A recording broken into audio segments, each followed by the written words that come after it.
Power एहेजा से शुरू होला एहेजे खत्म होला।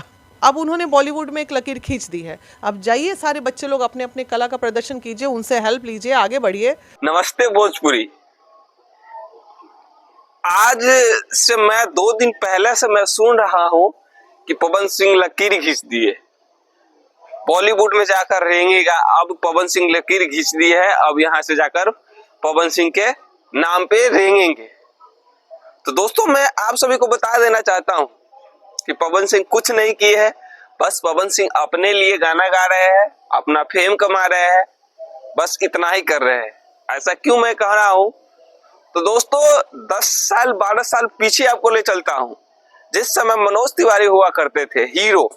अभी वो तो पॉलिटिक्स में है, लेकिन 10 साल 12 साल पीछे ले चलता हूँ आप सभी को कि 10 साल 12 साल पहले ही मनोज तिवारी ने लकीर खींच चुके हैं। ऐसा मैं क्यों कह रहा हूँ, क्योंकि पहले भोजपुरी मूवी में काम करवा चुके हैं मनोज तिवारी, मिथुन दादा, अजय देवगन, पता है रवि किशन भी करवा चुके हैं, जैकी श्रॉफ। तो क्या उस समय लकीर नहीं खिंचाया था क्या कि बॉलीवुड के स्टार लोग हिंदी भोजपुरी में आकर काम करती थी। और आज एक गाना क्या कर दिए पवन सिंह जी, तो लकीर खींच दिए। हाँ दोस्तों ये एक विवाद है, और ये एक विवाद हमेशा बने रहना चाहता है। प्रेजेंट की बात से फ्यूचर में जाते हैं तो वो बात अलग है, लेकिन कब होगा क्या होगा। लेकिन हाँ आप सभी को मैं बता देना चाहता हूँ कि मनोज तिवारी जो कर दिए है ना, वो पवन सिंह भी अभी नहीं कर पाएंगे, न खेसारी लाल यादव कर पाएंगे, नहीं आने वाला कोई स्टार कर पाएंगे मुझे लगता है। क्योंकि अगर करेंगे तो मैं कहता हूं कि बॉलीवुड वाले को भोजपुरी में वो मूवी में उतार करके देखो। हाँ बॉलीवुड वाले को भोजपुरी मूवी में उतार कर देखो। अरे तुम्हारे एक भोजपुरी मूवी से ज्यादा बजट में तो वो आवे नहीं करेगा हीरो का भोजपुरी का।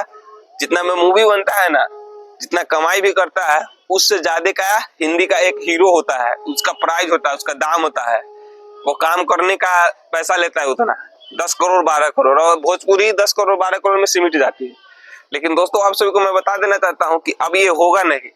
तो किस बात का लकीर, क्या आप लोग जानते थे कि 10 साल 12 साल पहले ये लकीर खींचा चुका है। रवि किशन भी खींचे हुए हैं, मनोज तिवारी भी खींचे हुए हैं। तो दोस्तों ये वीडियो कैसे लगी, अच्छा लगा तो लाइक कमेंट कीजिए, अगर नहीं अच्छा लगा तो फिर भी लाइक कमेंट कर दीजिए, क्योंकि भोजपुरी इंडस्ट्री में मैं भी हूँ और आप सभी को न्यू अप टू डेट देता रहूंगा। तो गाइस तब तक के लिए इतना ही, मिलते हैं दूसरे वाले वीडियो में।